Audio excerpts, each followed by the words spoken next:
We are Nazarenes and we are Christian. 우리는 예수님의 사람입니다. Y somos cristianos. Bit itiling ahandos. Tunatenda mwana Kristo. Y muy cristiani. Sisi ni wa Nazareno na tu wa Kristo. We are Nazarene and we are holiness. 我们是拿撒勒人，我们是圣洁的。 Tomorrow ha, tansiano tuwipchete. 미티안 간시. 힘을 유지 святости. Tunatenda 모양새네. 우리는 세상과 구별된 성결인입니다. We are Nazarenes and we are missional. Y muy люди с миссией. Patian ria tuan mi kansi. Na tunaamini kupeleka ujumbe. We are missional. 我们是宣教者。 Y somos misioneros. Tunatenda kutumizira wamwe bano. Bit Nazarene. Bit posted ulchete kumus. We are Nazarene and we are connected. Kami sa rekapetman ni iskopla haso ko kyang mafamerd na rendi. I forso kyang ni onronghen. Tomorrow ha, 용지 tuwipchete. Estamos conectados. 在基督里是一体。 Bit imnipete. Y muy едины. Na tunaamini kwa umoja. Tunatenda kubatana na wamwe bano. 우리는 모두 하나입니다. Kami ay Nazareno at kami ay magkakaugnay. We are Nazarene and we are connected.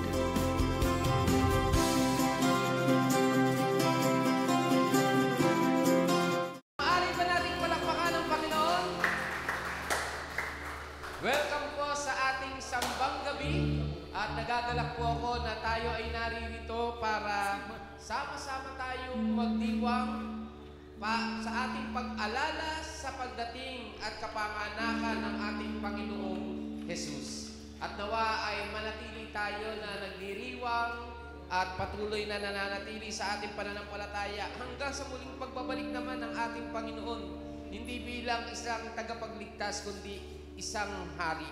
Sa gabi na ito, nasa ating harapan makikita natin na mayroon 5 kandila. Ang tawag po dyan ay kandila ng Advento o Advent candles. Yan po ay nagsisimbolo sa 4 na mensahe ng Advento.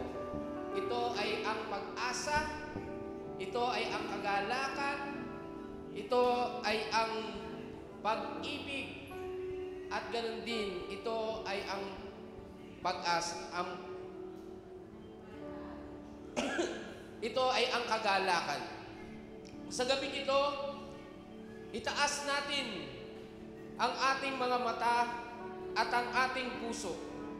Saan nanggagaling ang ating pag-asa? Ang ating pag-asa ay nagmumula sa ating Diyos na gumagawa ng langit at ng lupa. Ang ating pag-asa ay na kay Jesucristo na siyang ating Panginoon at tagapagligtas.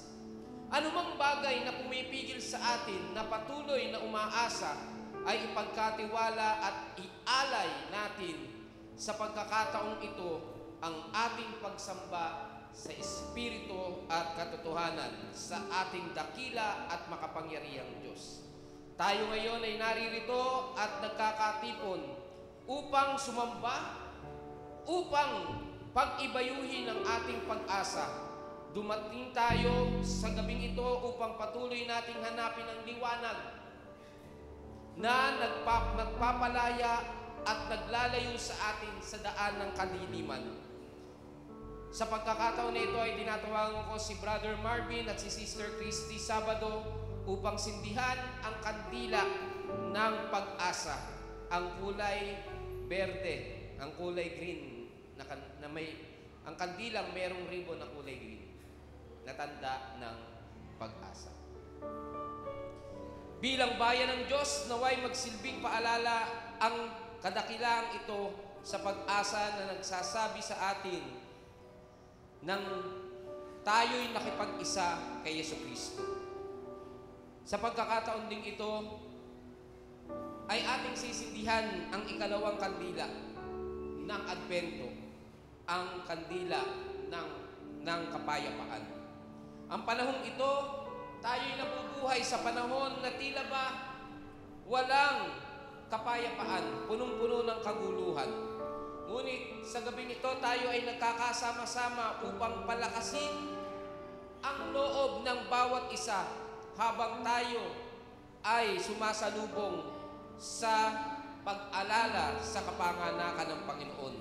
Tayo ay magpatuloy at magtiyaga ng may pananabik na nag-iintay sa muling pagbabalik ng ating Panginoon at tagapagligtas na si Jesus, ang ating Emmanuel.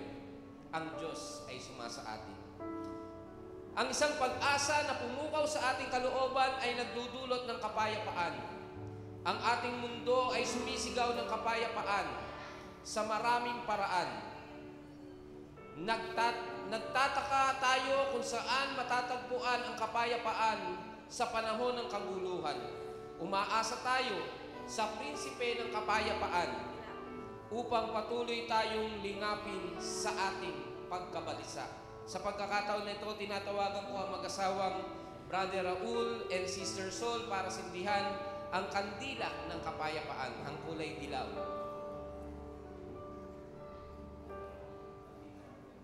Ang ilaw ay nagliliwanag lalo na sa panahon ito ng kadiliman. Si Jesus ay isinilang, nakipamuhay sa ating namatay at nabuhay na magmuli, at patuloy na kumikilos sa ating buhay, na gumagabay sa ating pamumuhay ng may kapayapaan.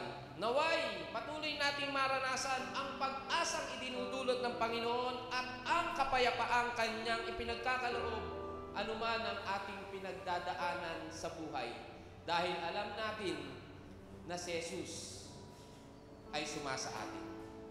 Pagpalain tayong lahat ng Panginoon, tayo ay magpatuloy sa pagsamba sa Panginoon. Purihin natin Siya, awitan natin Siya, at luwalatiin natin ang Kanyang banal na pangalan sa gabi na ito. Tayong lahat ay tumayo at tayo'y sama-samang magdiwang, magpuri sa ating dakilang Diyos.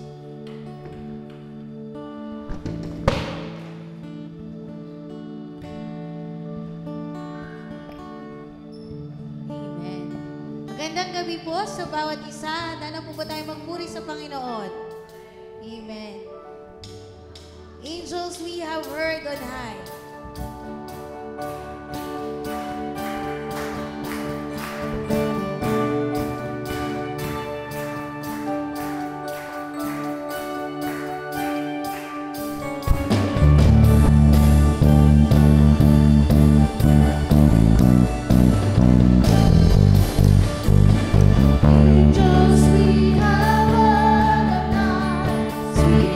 Singing o'er the place and the mountain.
just want to speak the name of Jesus. So every dark addiction starts to break. Declaring there is hope and there is freedom. I speak Jesus.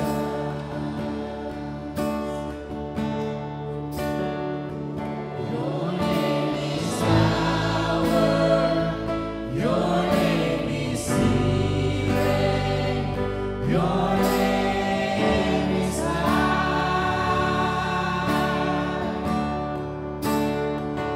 break every stronghold, shine through the shadows, burn like a fire.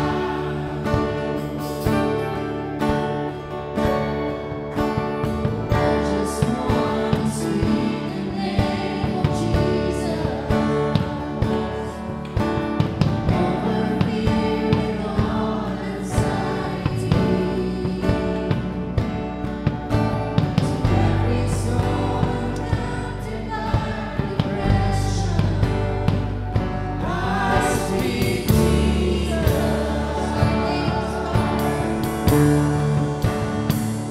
Your name is power. Your name is healing. Your name is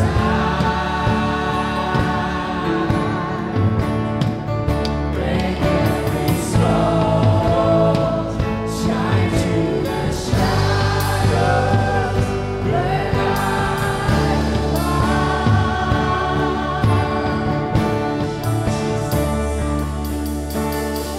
Jesus from the mountains, Jesus in the streets, Jesus in the darkness over every enemy.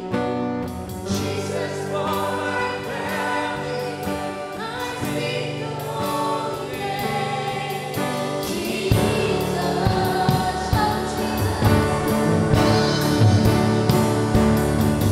shout Jesus from the mountain, Jesus in the street, Jesus in the darkness over every enemy. Jesus for my family, I speak the holy name.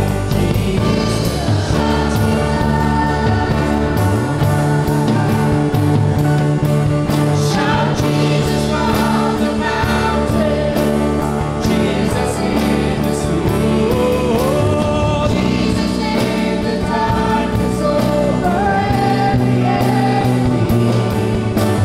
Jesus for my family, I speak the holy name. Jesus, your name is power. Your name is healing. Your name is break every stronghold, shine through the shadows, burn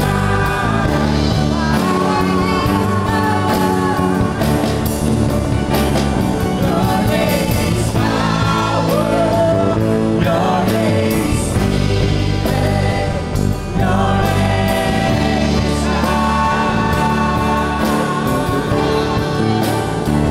break every stronghold, shine through the shadows, burn like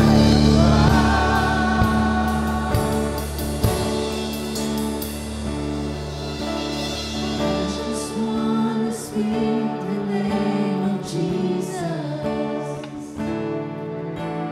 over every heart and every mind. 'Cause I know there is peace within your presence. I speak Jesus.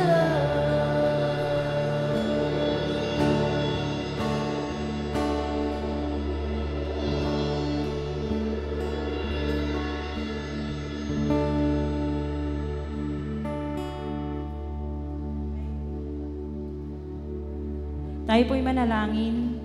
Aming Diyos Ama, kami po'y nagpupurit, nagpapasalamat sa iyo. Tunay nga po, Panginoon, na ang pangalan ng iyong anak na si Jesucristo ay makapangyarihan, Panginoon. Tunay nga, Panginoon, na ang pangalan ng Panginoong Jesucristo na aming sinasamba at pinaglilingkuran ay napakadakila, Panginoon, at alam namin na lagi namin siyang kasama, lagi namin siyang karamay, anuman ang aming pinagdadaanan, anuman ang mga sitwasyon namin sa buhay, Panginoon, alam namin na hindi kami pinababayaan ng iyong anak na si Jesucristo. Salamat, Panginoon, salamat. Patuloy kami magpapasalamat at hindi mauubos ang pasasalamat namin dahil ibinigay mo siya sa amin upang tubusin ang aming mga kasalanan. Salamat po. At ngayon, Panginoon, ang unang gabi ay pinagdiriwang namin ang kapanganakan ng iyong anak na si Jesucristo. Kaya, Panginoon, ikaw ang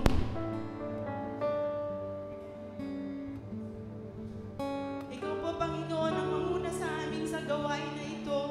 Nawa, Panginoon, patuloy naming maitaas ang iyong pangalan, ang iyong dakilang pangalan, ang nag-iisa mong pangalan na makapangyarihan sa lahat. Maraming salamat po sa inyo. Salamat po. At bantayan niyo po kami at ingatan sa bawat gawain namin ngayong gabi. Kung ano man ang mga susunod namin gawin, ikaw ang manguna at maitaas, patuloy na mapapurihan, maitaas ang iyong pangalan. Salamat po. Ang lahat ng ito'y dalangin namin at pinasasalamatan namin sa pangalan ng iyong anak na si Jesucristo, ang nag-iisa namin Diyos at tagapagligtas. Amen.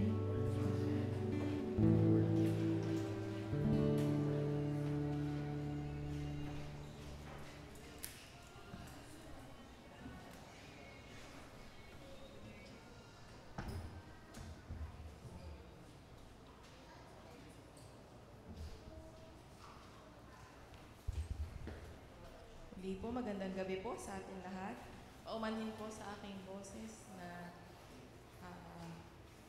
maaring mahina po, pero patuloy po nating hilingin ang banal na Espiritu na mangusap po sa atin sa gabi na ito. Bagamat ako po mismo ay hindi maayos ang boses na paos po mula sa concert. Muli po, iniimbitahan ko po kayo na tumayo po para po sa ating scripture. Ang ating pong scripture ay mula po sa Lucas chapter 2, verses 22 hanggang 35. Luke chapter 2, verses 22 hanggang 35.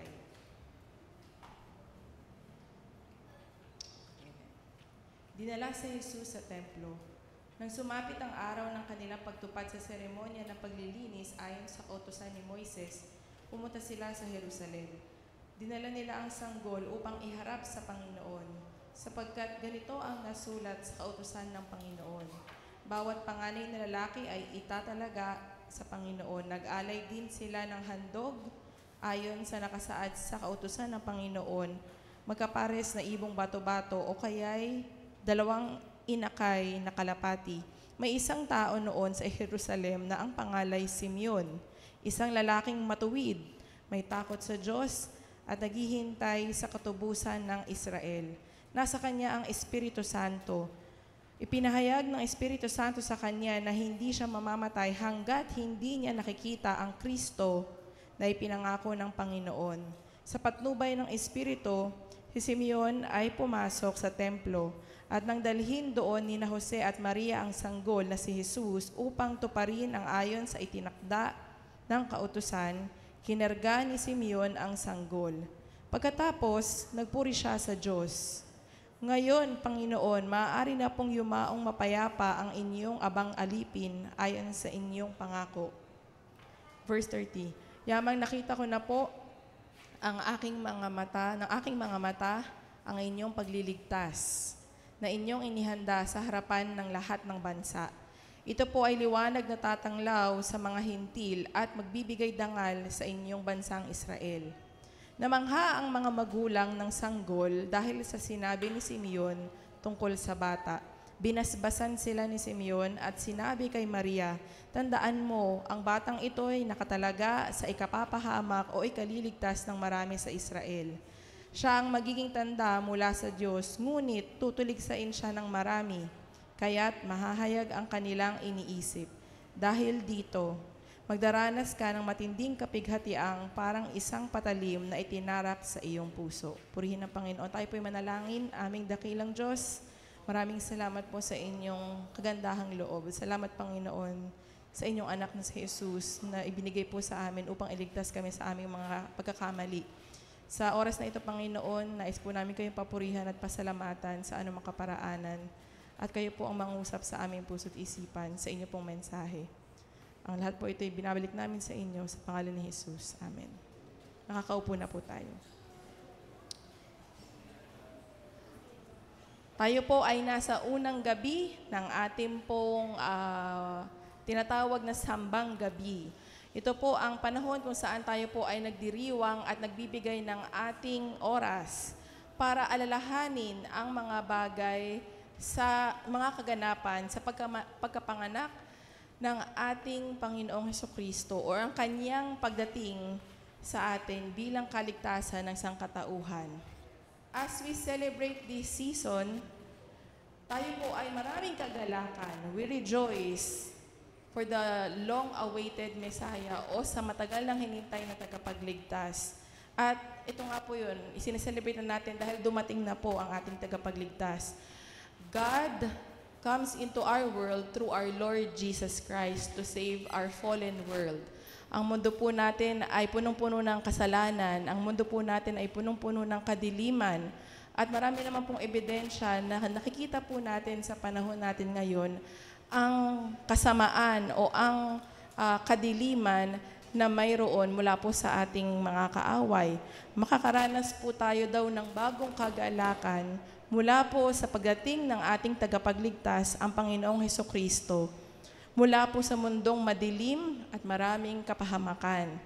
Kaya nga po ito ay napakagandang bagay na alalahanin at ipagdiwang po ang kanyang pagdating o ang kanyang kapanganakan.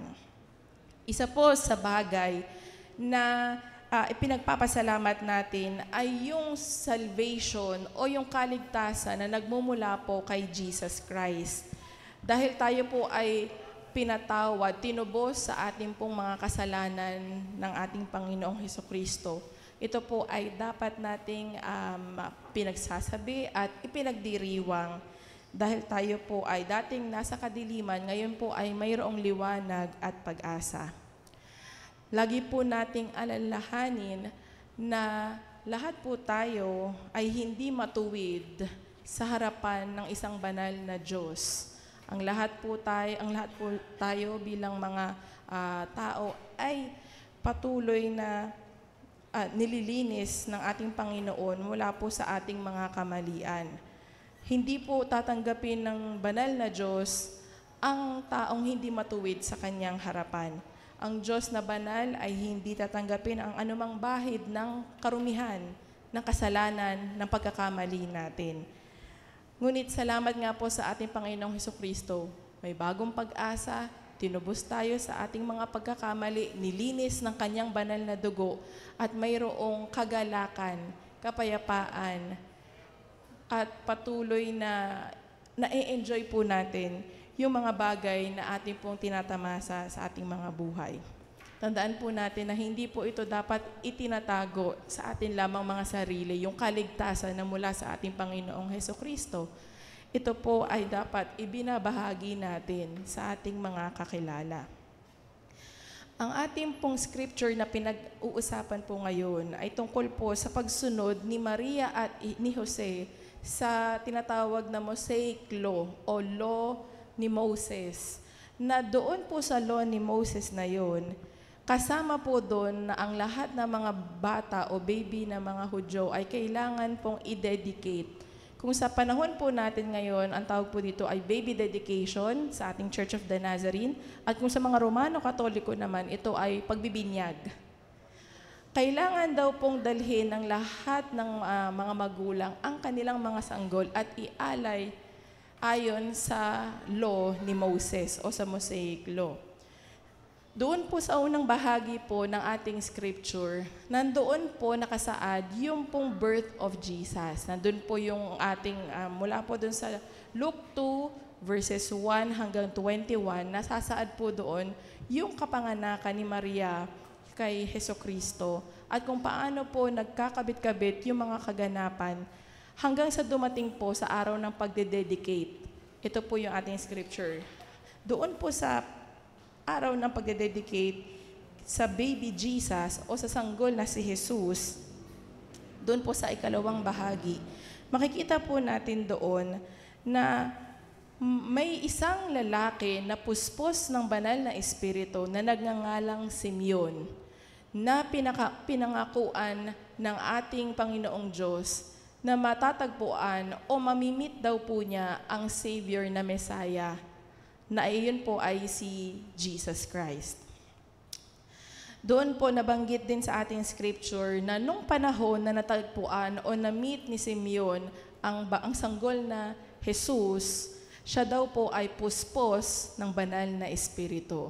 Kaya makikita po natin na napakahalaga pala na sa lahat ng pagkakataon, tayo pala ay puspos ng banal na espiritu para na-identify natin ang mga pangakong na isa sa katuparan sa atin ng Panginoon. Ang pangakong matagal nang hinihintay ni Simeon, naganap na po. At ito po yung binasa natin kanina. Siya po ay puspos ng banal na espiritu na nagbibigay ng pangunawa na ito na ang kanyang nasa harapan, ang sanggol na sa Jesus na tagapagligtas ng buong Israel.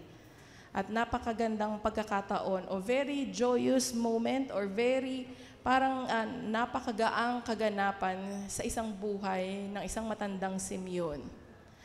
Sa ating po bang mga buhay, gaano po tayo kadalas napuspos ng banal na espiritu? Dinadalangin ko po sa ating Panginoon na ito pong pagiging puspos natin or filled with the Holy Spirit ay hindi lamang pa sometimes, kundi ito po ay consistent at regular na bahagi po ng ating pagiging buhay Kristiyano. Dahil sa pagkakataon na tayo ay puspos ng banal na espiritu, ito po yung pagkakataon kung saan na-identify natin o nalalaman natin yung mga pangako o yung mga panalangin na ating pinapanalangin. Yung katugunan ng ating mga panalangin ay naihahayag sa ating pong mga buhay. Maraming pagkakataon na ang pagkikita po ni Simeon at ng baby Jesus ay matatawag na isang kaganapan na tila fulfillment ng lahat ng hinihintay na prophecy ng pagdating ng isang Messiah.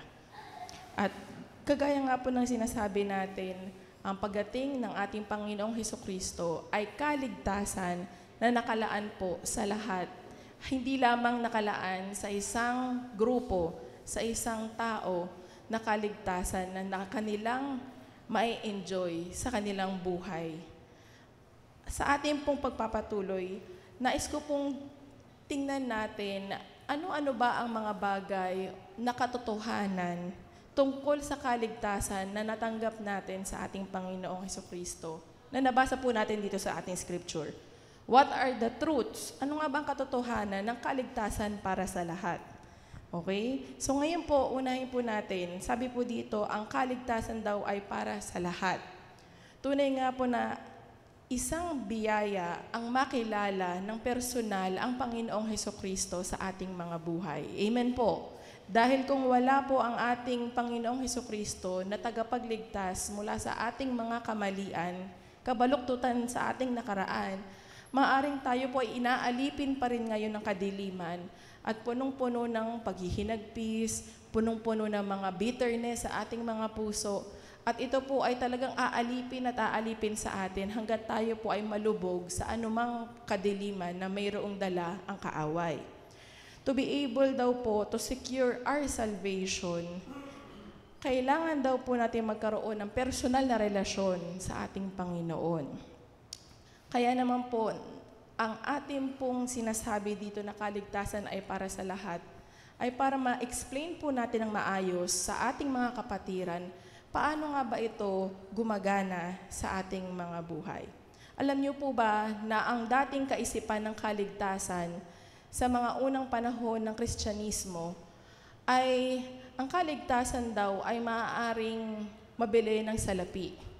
Okay? Naalala niyo po yung kwentong yun na ang kaligtasan papunta sa langit or the only way to heaven is kausapin ang mga malalapit na religious leaders, kaibiganin sila, at magbigay ng donation para ma-secure nila yung kanilang pwesto sa heaven. Kaya naman po, ang ilan po sa kanila, they would literally buy lands. Bibili sila ng ekta-ektaryang lupa at sa kanilang pagbili ng ekta-ektaryang lupa, they will give it as an offering sa simbahang Katoliko at yun po yung kanilang security para sila po ay magkaroon ng paraan, ng way para mapunta sa kalangitan. Kaya po, ito po yung mga itsura ng mga monasteryo at ng mga simbahan noong unang panahon. Anong tawag dyan? Parang higante ba to? Or parang mga basilika or ano man yung mga tawag ito, monasteryo, ay talaga pong napakalaki. Dahil gusto nila, mas mataas yung kanilang nabibigay na offering, ay mas malaki yung tsansa na mapunta sila sa kalangitan. Parang the more entries, the more chances of winning. Ganoon po ang kaisipan ng isang tao para siya ay makapunta sa kaginhawaan o sa kalangitan. Ito po yung madalas na sistema noong panahon kung saan ang mga tao ay may maling pagkakaintindi ng tunay na kaligtasan mula kay Hesukristo. The more that they will construct building, the more that they will build churches, ibig sabihin daw po ay mas madaming gustong makarating sa langit, and they would buy literally yung kanila pong mga spot or yung kanilang posisyon sa kalangitan. Paano na lamang kung ang kaligtasan ay para lamang sa mga taong kagaya nito? Sila lang yung may kakayanan na mailigtas yung kanilang mga sarili. Paano naman yung mga tao na walang pambayad ng offering o donation para sila ay makarating sa kalangitan? Nakakaawa ang sitwasyon. Paano naman po kung ang mga kaligtasan or ang salvation para makarating sa heaven ay para lamang sa mayayaman? Paano naman po kung ang mga salvation ay para lamang sa mga regular na uma-attend ng simbahan noong unang panahon? Paano na lamang kung ang pagpunta sa kalangitan ay pagtulong sa pagluluto, kagaya ng ginagawa natin kapag may mga okasyon, kailangan tumulong, kailangan umeffort, kailangan magkaroon ng mga pagkakataon para tayo ay magkaroon ng kaligtasan. Naalala niyo po ba yung pelikulang Titanic? Ang tawag dito sa Titanic ay the unsinkable ship or walang makakapagpalubog sa kanya. At nung panahon na ang Titanic po ay nasa bingit na ng kanyang paglubog, inunang iligtas yung mga may kaya. That's the reality. Inunang iligtas o magkaroon ng salvation yung mga nasa itaas na bahagi ng barko na Titanic.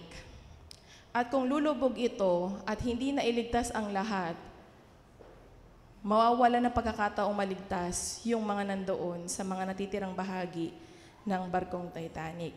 It sounds unfair, but ito po ang sistema ng ating kamunduhan na binibigyan ng katarungan o binibigyan ng kabaliktaran o ng katotohanan na mayroong sa banal na kasulatan.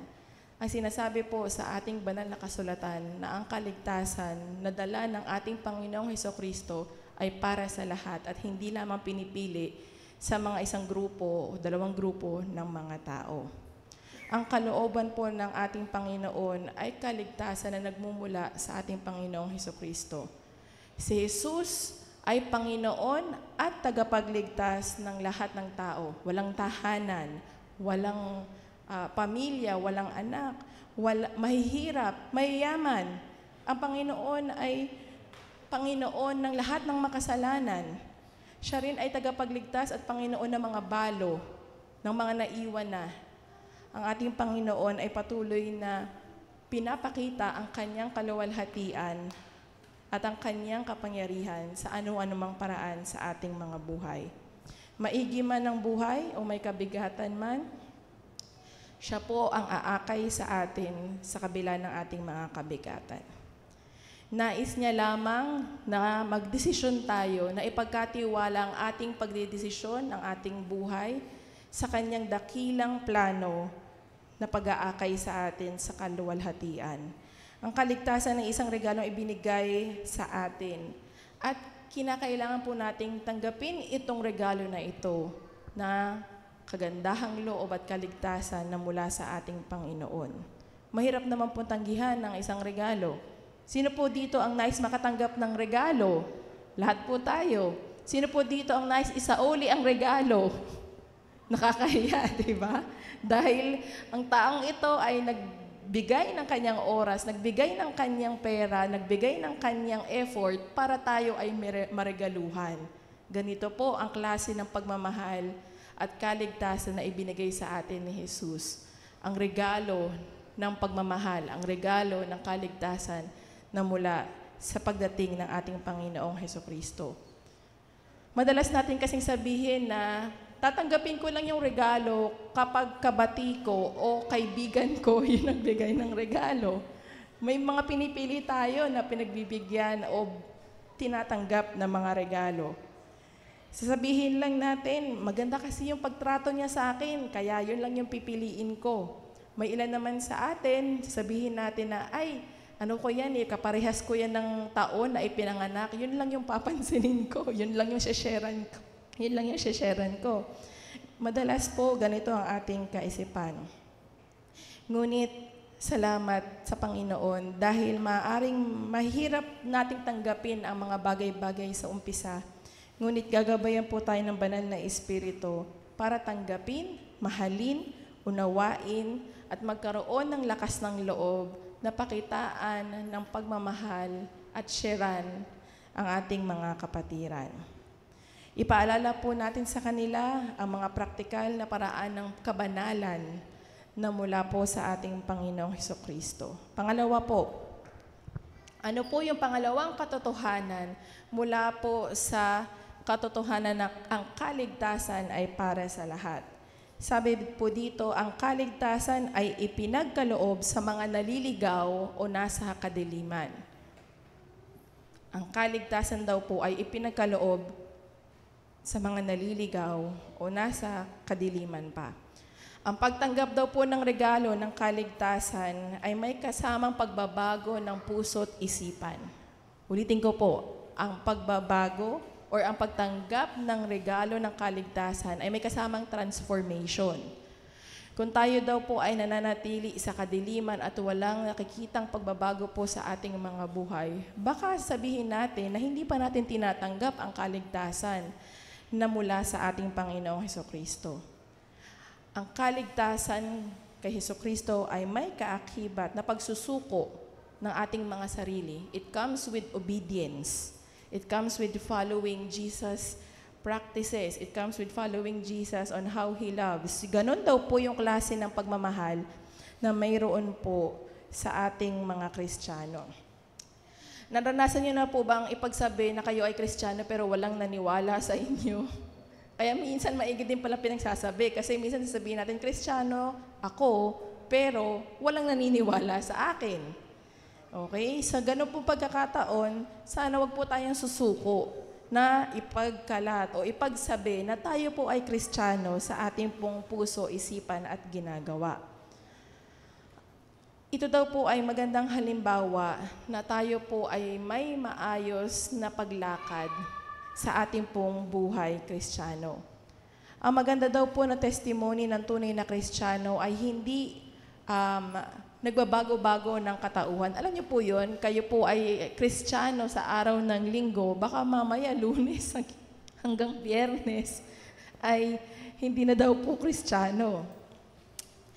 Ito daw po yung magandang katotohanan na tayo po ay hindi na nananatili sa kadiliman ng ating nakaraan, kundi tayo daw po ay patuloy na hinahanap ang liwanag mula po sa ating Panginoon. Tayo po ay tatalikod sa anumang mga bagay na hindi kalugod-lugod sa Panginoon o hindi nakikita ang kabanalan. Kagaya po ng lagi nating nasasabi na dati tayo daw po, yung mga hindi pa mananampalataya, ay tila pinipiling manatili na nakatalukbong ang belo sa kanilang muka. Naalala niyo po yung ganong illustration natin? Ang mga hindi pa mananampalataya, para silang nasa kadiliman. Next slide po. Para silang nasa kadiliman. Natatabunan sila ng kaluwalhatian, the glory or the shining glory of our Lord and Savior Jesus Christ. Ang mga tao na nandito sa kadiliman ay pinapanatili nilang nakatalukbong yung belo. Na-enjoy nila yung ganoong sistema sa kanilang mga buhay. At ayaw nila ng kaliwanagan. Ngunit, kung tayo daw po ay magdesisyon na ipagkaloob o ialay ang ating buhay ng may pagsunod sa ating Panginoon, ito daw po ay mawawala ng talukbong at sisikatan ng kaluwalhatian ng ating Panginoon sa ating mga buhay. Baka naman parehas lang natin itong nasa illustration natin na pinili po nating nakatalukbong lang yung belo sa ating mukha. Si Jesus po ang magbibigay ng liwanag sa ating mga buhay. Daig pa ang Meralco, daig pa ang Christmas lights na kabibili nyo lang sa Lamart o kahit saan mang mga bilihan ng Christmas lights sa liwanag. Dahil siya po ay nagbibigay ng pag-asa, kapayapaan, at higit sa lahat ng kagalakan sa ating mga buhay. We need to walk in the light. Yun po yung magandang balita doon ngayong pagdating ng ating Kapaskuhan. We need to continue to walk in the light. At minsan, may pagkakataon na mabagal yung ating takbo sa liwanag. Minsan naman ay mabilis yung paglakad natin sa liwanag. Pero ang mahalaga po ay tayo ay nananatiling lumalakad sa liwanag ng ating Panginoong Hesukristo. Dahil tatandaan po natin na ang paglakad po sa ating Panginoong Hesukristo ay paglakad ng may pagbibigay pagpapahalaga sa pinaka-naaapi. Ang ating Panginoon ay nagministeryo sa mga pinaka-aba, pinaka-inaapi, pinaka-maliliit, pinaka-hinahamak. At maaaring siya rin ng Panginoon ng mga pinaka-mayayaman. Sana po makakilala lahat ng mga business tycoon at na mayayaman ng tunay na relasyon na mayroon sa ating Panginoong Hesukristo. Hindi lamang doon sa mga maliliit na tao, kundi maging doon sa mga pinakamalalaking tao o pinakamatataas na tao para mayroon po silang pag-intindi kung ano ba talaga ang kaligtasang mayroon sa ating Panginoong Hesukristo. Ang ating Panginoong Hesukristo ay nag-focus sa kanyang ministeryo sa mga bulag. Naalala niyo po yung kwento ng bulag na pinagaling ng ating Panginoon? Siya po ay nagkaroon ng liwanag sa kanyang buhay. Ang pangalawa naman po, yung ministeryo niya sa Samaritanang babae. Ang buhay ng Samaritanang babae na ito ay hindi matatawaran sa dami ng kanyang mga wrong choices sa kanyang nakaraan. Nakailang asawa, 4, 5, pero siya ay binigyan ng kapatawaran at nagkaroon ng pag-asa na mula sa ating Panginoong Hesukristo. Sunod po, ang ministeryo na nagpapalaka o nagbibigay ng bagong paglakad. Naalala niyo po yung ministeryo kung saan, or miracle, na ginawa ng ating Panginoon na binigyan ng bagong paa, or ginawan, or pinagaling ang kanyang paa sa ang lumpong lalaki na ito at siya ay muling nakalakad at nagkaroon ng bagong direksyon ang kanyang buhay. At higit sa lahat, ang ministeryo na ibinahagi ng Panginoon sa parable of the lost son. Ang rebeldeng anak, ang pasaway na anak na binigyan ng bagong pag-asa at bagong pamilya. Hindi naman bagong pamilya, pero nakabalik po siya doon sa kanyang pamilya at binigyan siya ng pagpupugay dahil sa kanyang pagbalik sa kanyang pamilya. Dito po nakasentro ang ministeryo ng ating Panginoon at nagbibigay ng pagkalinga sa sinumang tatanggap ng regalong kaligtasan na para sa lahat. Mararanasan natin ang mga bagay na ito at patuloy nating kakayanin sa tulong ng Banal na Espiritu para tayo po ay magkaroon ng bagong pag-asa sa ating Panginoon. Kaya napakaganda pong paalala ng scripture na ito sa ating pong panahon ng Kapaskuhan. That the Ephesians 2:8-9, sapagkat dahil sa kagandahang loob ng Diyos, kayo ay naligtas sa pamamagitan ng pananampalataya. At ito'y kaloob ng Diyos at hindi mula sa inyong sarili. Hindi ito bunga ng inyong mga gawa, kaya't walang maipagmamalaki ang sinuman. Ito po ang magandang panghawakan natin bilang mga mananampalataya, na hindi dahil sa ating sariling pagsusumikap, kundi mula sa regalong kaligtasan na kaloob ng ating Panginoong Hesukristo lamang tayo maliligtas. Kung tayo man po ay may mga pagkakataon na natitempt o natutukso na tayo ay maging mabuti sa pamamagitan ng gawa, ngunit ang ating mga puso ay punong-puno ng galit, ito po yung panahon na tayo ay magbalik loob at humingi ng kapatawaran sa ating Panginoon. Sa ating pong panghuling katotohanan na pag-uusapan, sabi po dito ay ang walang pagtatangi sa kaligtasan. Ang kaligtasan sa pamamagitan ni Kristo ay isang paanyaya upang maging kabahagi tayo sa pamilya ng Diyos. This is the time that our salvation will become inclusive kapag tayo po ay nagkaroon ng pagtanggap sa regalong kaligtasan mula sa ating Panginoon. We say that salvation is for all, but when we receive and repent from our sin, the moment na tayo po ay nilinis ng banal na dugo ng ating Panginoon, tayo ay kabilang sa pamilya ng ating Diyos. We are now adopted. Para tayong dati ay mga hindi anak ng Diyos. Ngayon ay masasabi na natin na anak na tayo ng Diyos dahil ako ay niligtas sa aking kasalanan, nilinis ng banal na dugo ng aking Panginoong Hesukristo. At masasabi ko na ako ay tunay na anak ng Diyos. That is the family na pwede nating ituring na kabilang na tayo sa pagmamahal ng ating Panginoon, sa pamamagitan ng pagliligtas ng ating Panginoong Hesukristo mula sa kanyang pagkamatay sa krus at muling pagkabuhay. Sa pakikipag-isa daw po natin kay Kristo, tayo ay ginagawang matuwid na ng Diyos. Kanina ay hindi tayo matuwid sa Diyos, pero dahil kay Jesus Christ, ang tingin sa atin ay bagong nilalang, matuwid na or holy sa harap ng ating Panginoon. Dati ay punong-puno ng kadiliman, but this time tayo po ay parang busilak na, pure, at puting-puti na bagong labada. Ganoon po tayo tinuturing ng ating Panginoon. Kung tayo po ay kabilang na sa pamilya ng Diyos at tinanggap ang regalo na kaligtasan mula sa ating Panginoong Hesukristo. Kaya nga po sabi sa John 1:12, sabi po doon, subalit, ang lahat ng tumanggap at sumasampalataya sa Kanya, sa ating Panginoon, ay binigyan niyang ng karapatang maging anak ng Diyos. Kaya pwede po pala nating ipagsabi, o hindi ko alam yung term, pwede nating ipagyabang na anak tayo ng Diyos dahil tayo ay kabilang na sa Kanyang pamilya dahil may paglilinis ng ating kasalanan or tayo ay naging matuwid na sa harapan ng ating Diyos. Tayo po ba ay totoong tumalikod na sa ating pong mga kamalian? Piniling makabilang sa pamilya ng Diyos, sa pagiging anak ng Diyos.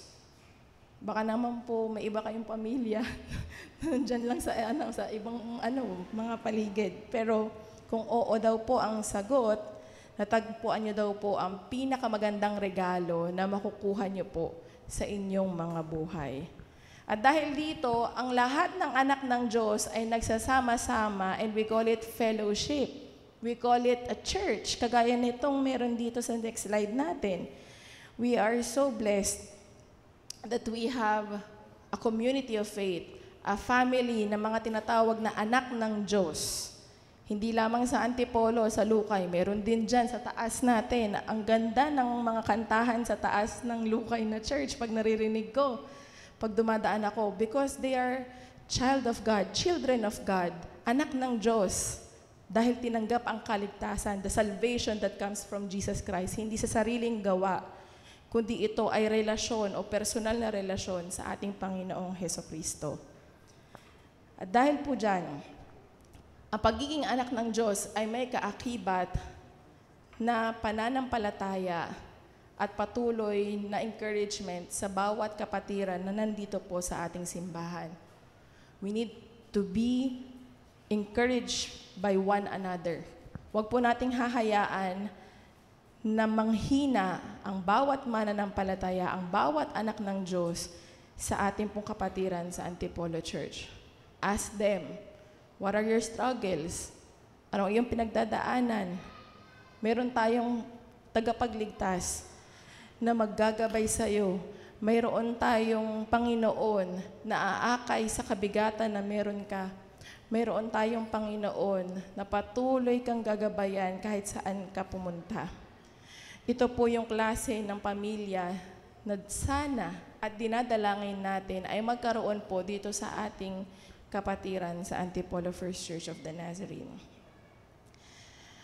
Sama-sama po tayong magpapalakasan at lalago patungo po sa kaluwalhatian at plano ng Diyos para po sa ating mga buhay. Kaya tayo po ay magpapatuloy sa ating mga lakbayin. Mahirap man, marami mga struggle, pero tayo po ay mananatiling tapat. Sabi nga po sa Mateo 24:13, ngunit ang mananatiling tapat, next slide po. Ngunit ang mga nananatiling tapat hanggang wakas ang siyang maliligtas. Ayon po sa Matthew 24:13. Naalala niyo po ba ang kwento ni Daniel na ipinadala or sinabi ng hari na ipatapon yan sa mga kulungan ng mga leyon? Ang kanya pong pagpapadala doon ay punong-puno ng takot, punong-puno ng pag-aalala, punong-puno ng fear na baka siya ay malapa, makain ng leyon at siya ay wala na, hindi na siya mabuhay. Ngunit naging baliktad ang kanyang sitwasyon. Imbis na siya ay matakot, imbis na siya ay mag-alala, ang kanya pong naging tugon ay ipanalangin ang kanyang sitwasyon at maging tapat sa ating Panginoon. Ang sabi lamang naman dito ay, sabi ng hari, yumuko ka lang sa akin. At ako, kumbaga yung hari, parang magiging Diyos dapat ni Daniel, pero hindi pumayag si Daniel. Kaya ang ginawa, sige, pinatapon siya dyan. Ngunit si Daniel ay nanatiling tapat sa tunay na Diyos at hindi nagpadala sa anumang pagkatakot, hindi nagpadala sa pag-aalala, kundi siya ay nag-continue na lumakad sa liwanag. Siya ay nagpatuloy na nanalangin, nagpalakas ng kanyang pananampalataya. Dahil siya ay nanatiling tapat, nakaranas siya ng kaligtasan. Tinanggal siya dyan or iniahon siya doon sa lion's den. At siya ay nagkaroon ng mas maraming pagkakataon para maibahagi ang katapatan, ang kabutihan ng Panginoon sa kanyang buhay. Lagi po nating tatandaan, ang nananatiling tapat hanggang wakas, ang siya lamang maliligtas. Kung tayo po ay nagkakaroon ng panghihina, nandito po ang bawat kapatiran para tayo ay patatagin sa ating pinagdaraanan. Huwag lang po tayong mahihiya. Maghanap po tayo ng pinagkakatiwalaan natin na kapatiran. At yung kapatiran na yun, ipanalangin din natin na siya ay patuloy na patatagin ng Panginoon sa kanyang buhay at magkaroon ng paggabay sa isa pa nating kapatiran. Manatili po tayong tapat sa Panginoon, manatili sa liwanag, nananatiling nagtitiis hanggang dumating ang katagumpayan o ang pagliligtas na hinihintay natin sa ating Panginoon. Naalala po ba natin kung paano nanatiling tapat ang mga unang Kristiyano? Kung hindi po tayo, hindi natin ma-enjoy ang pagkakataon na ito na tayo ay malayang nakakasamba sa ating Panginoon, dumarami ang kapatiran dito sa Antipolo. Ang mga unang mga mananampalataya, kung hindi po sila nanatiling tapat at nagpadala sa kanilang mga takot, baka maaaring ang ilan sa atin ay hindi na Walang kabibilangan na pamilya ng Diyos na kagaya ng mayroon po tayo ngayon.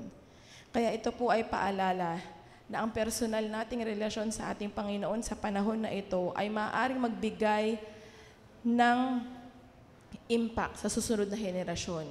Kung paano tayo naging tapat sa Panginoon sa panahon na ito po ay dadalhin ng susunod na henerasyon sa kanilang pananampalataya at magiging inspirasyon na magpatuloy silang lumakad sa kaliwanagan. Manatili po tayong tapat na nagmamahal sa ating Panginoon sa natagpuan na kaligtasan hanggang sa dulo ng ating lakbayin. Tayo pong lahat ay manalangin.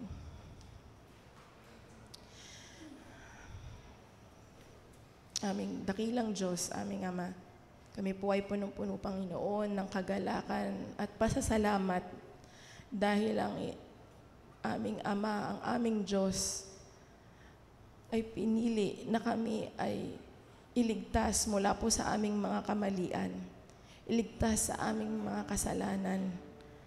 Ito po ang dahilan ng aming po pagdiriwang ngayong Kapaskuhan, that we are saved. Maraming salamat, Panginoon, sa katotohanan na nagmumula po sa inyong salita, na ang kaligtasan na mayroon sa aming Panginoong Hesukristo ay hindi lamang sa isang specific na mga grupo ng tao. Ang kaligtasan na mula sa aming Panginoong Hesukristo ay hindi lamang para sa mga tao, kundi ang aming pong kaligtasan ay matatagpuan sa aming Panginoong Hesukristo. Salamat, Panginoon, dahil kayo ay patuloy na ginagabayan kami. Binibigyan kami ng pag-asa, ng kapayapaan na hindi maibibigay ng mundo na ito. Bagamat may mga kapatiran kami, Panginoon, na nanghihina, naghahanap ng direksyon sa kanilang mga buhay. Patuloy, Panginoon, na palakasin mo sila, patatagin ang bawat isa. Puspusin sila ng inyong banal na Espiritu upang sila, Panginoon, ay magkaroon ng matibay na relasyon sa inyo, aming Diyos. Naway sila man ay nanghihina, magpadala po kayo, Panginoon. Magbigay po kayo, Panginoon, ng tutulong sa kanila para mabitbit po nila yung kabigatan na mayroon po sa kanila mga puso. Nang sa gayon, Panginoon, sama-sama po kaming magtatagumpay na lumakad sa liwanag kasama po ang aming mga kapatiran. Panginoon, maraming salamat po sa biyaya ng kaligtasan. Maraming salamat po sa biyaya ng kapatiran ng mga Kristiyano dito po sa Antipolo. Maraming salamat, Panginoon, dahil tinubos mo po ang aming mga kasalanan. Na kami sana, Panginoon, ang nagdudusa at nagkakaroon, Panginoon, ng mga hindi magandang mga karanasan. Ngunit salamat sa pag-asang mula sa aming Panginoong Hesukristo. Alam namin, Panginoon, na kayo po ay patuloy na gumagabay sa amin. Binabantayan ang bawat aming ginagawa. Nawa, Panginoon, ito po ay patuloy din namin maibahagi sa iba pang mga tao na hindi pa mananampalataya. Bagamat may pagkakataon na kami po ay nanghihina, patatagin mo po kami, Panginoon. Palakasin kami ng buhat sa inyong banal na Espiritu. At patuloy, Panginoon, na maihayag ang inyong kabanalan, ang inyong pong presensya sa kahit sino mang kakilala namin. Pinupuri ka namin, Panginoon, at pinapasalamatan. Nawa, Panginoon, ngayong araw ng Kapaskuhan, kami po ay maging aware ng tunay na kahalagahan ng inyong pong pagdating sa aming pong kamunduhan. Bagamat ang mundo na ito ay makasalanan, bagamat ang mundo na ito ay puno ng kadiliman, kayo po mismo ang dumating upang kami po ay linisin sa aming mga pagkakamali. Maraming salamat, aming Diyos. Maraming salamat, aming Ama. Tulungan mo po kami, Panginoon, na gabayan sa aming buhay na puno ng kabanalan. At kayo po, Panginoon, ang malawalhati sa lahat ng pagkakataon. Pinupuri ka namin, Panginoon. Dinadakila ang inyong banal na pangalan sa pangalan ni Jesus. Amen. Amen.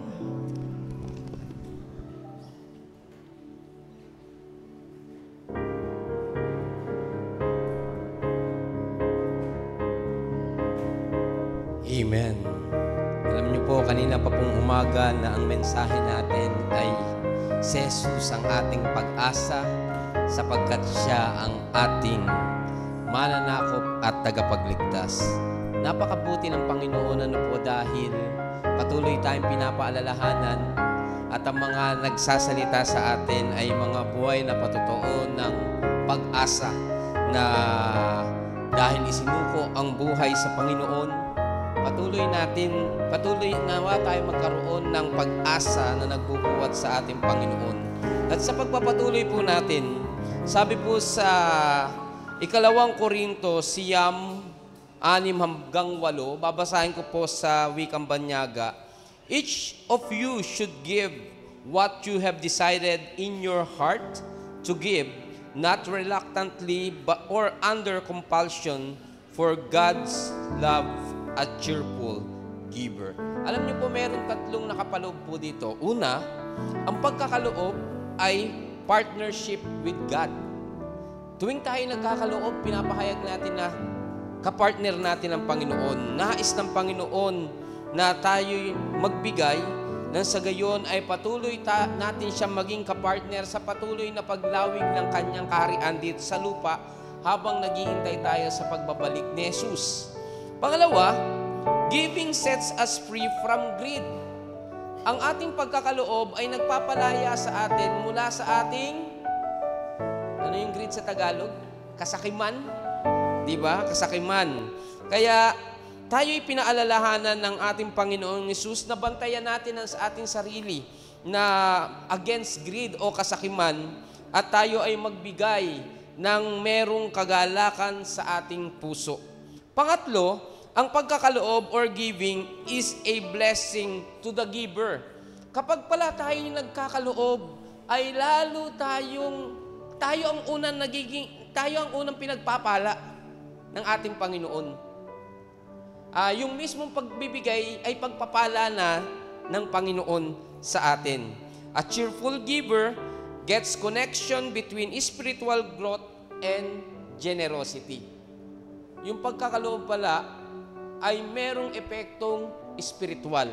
At higit sa lahat, ito ay may eternal na value sa atin dahil ito ay nagseset sa atin na ibinibigay natin selflessly ang ating buhay sa Panginoon.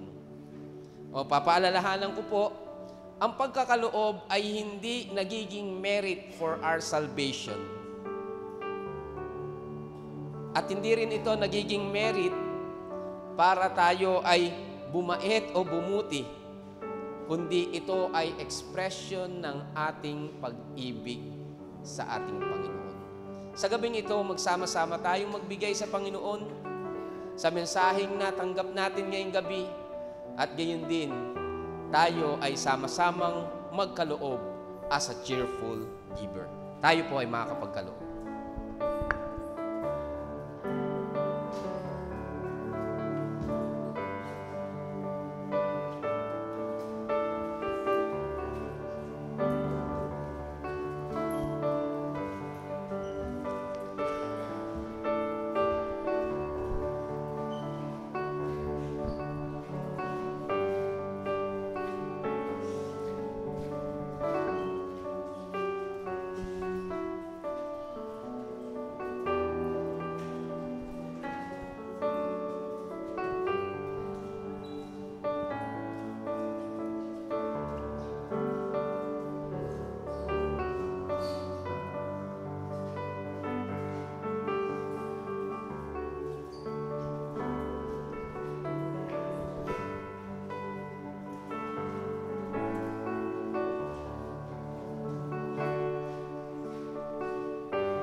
Tayo po ay manalangin.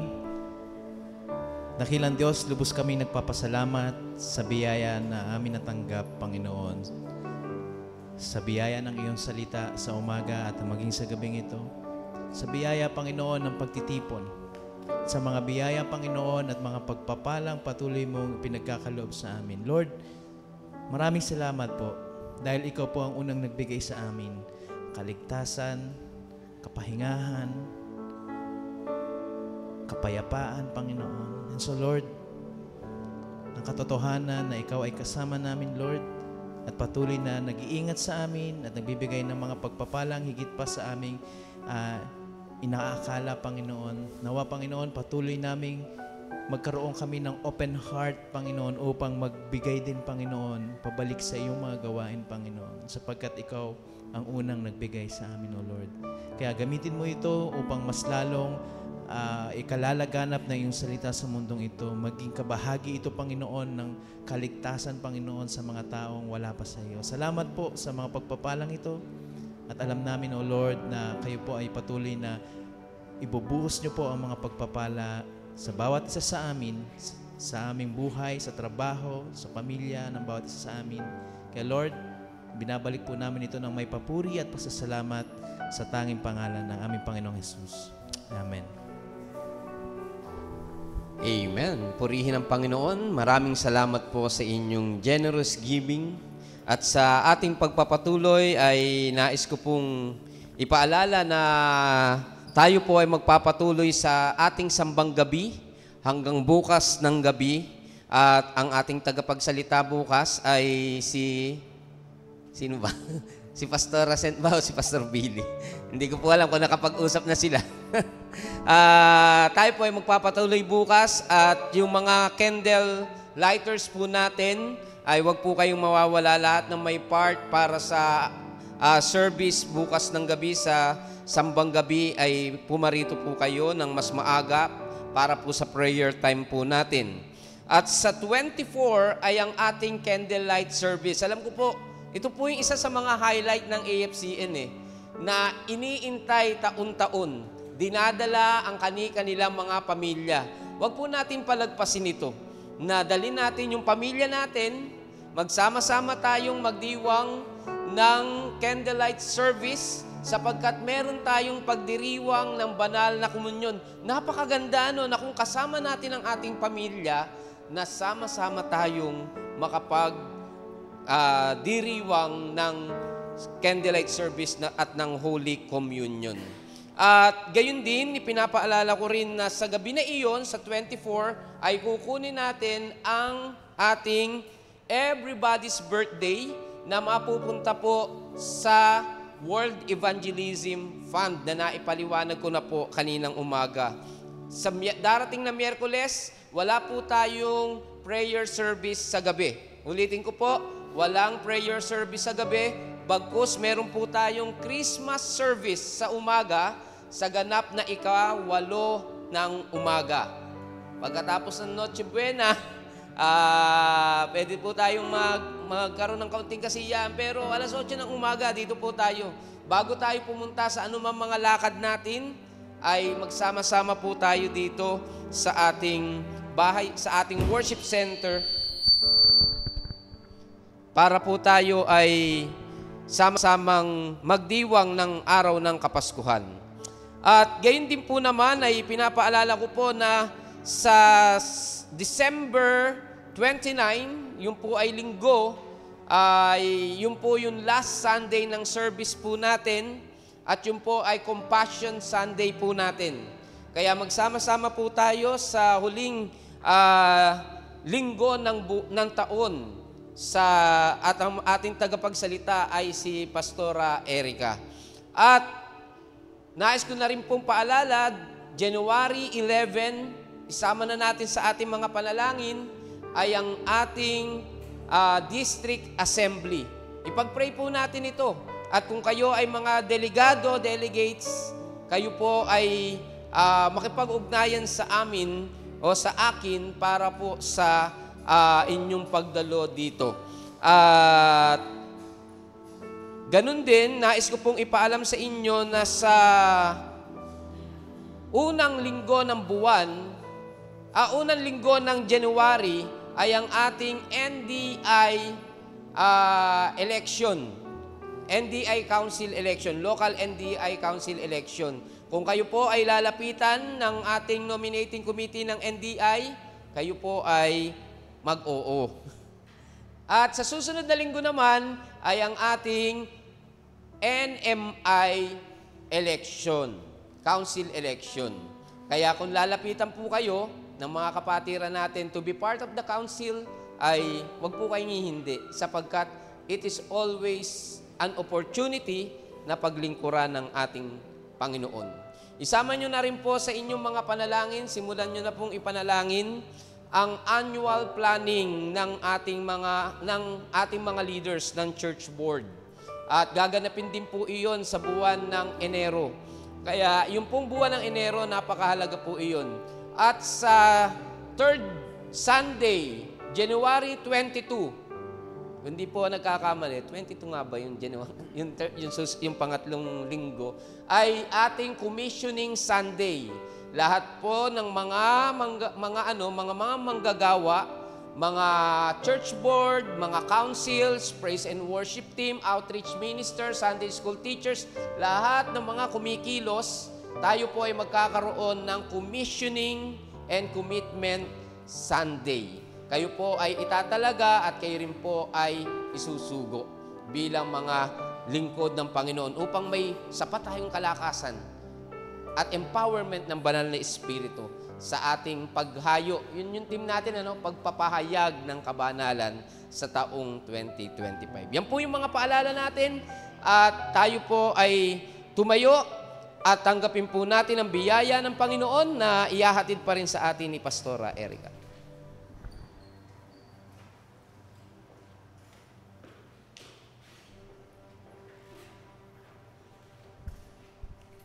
Tanggapin po natin ang benediction. Maraming salamat, Panginoon. Kayo ay tapat, kayo ay tunay na Diyos na patuloy kaming pinapatatag sa anumang bahagi ng aming mga buhay. Kayo po, Panginoon, ang maihayag sa anumang kaparaanan, sa aming pong puso, sa aming pong isip, maging sa aming pong mga ginagawa. Ang Diyos ng kapayapaan ang siyang muling bumuhay sa ating Panginoong Jesus na naging dakilang pastol ng mga tupa. Dahil sa kanyang dugo na nagpatibay sa walang hanggang tipan, naway ipagkaloob niya sa inyo ang lahat ng kailangan ninyo upang maisagawa ang kanyang kalooban at sa pamamagitan ni Hesukristo ay gawin niya sa atin ang nakalulugod sa kanya. Papurihan nawa si Kristo magpakailanman sa pangalan ng Ama, ng Anak at ng Espiritu Santo. Amen.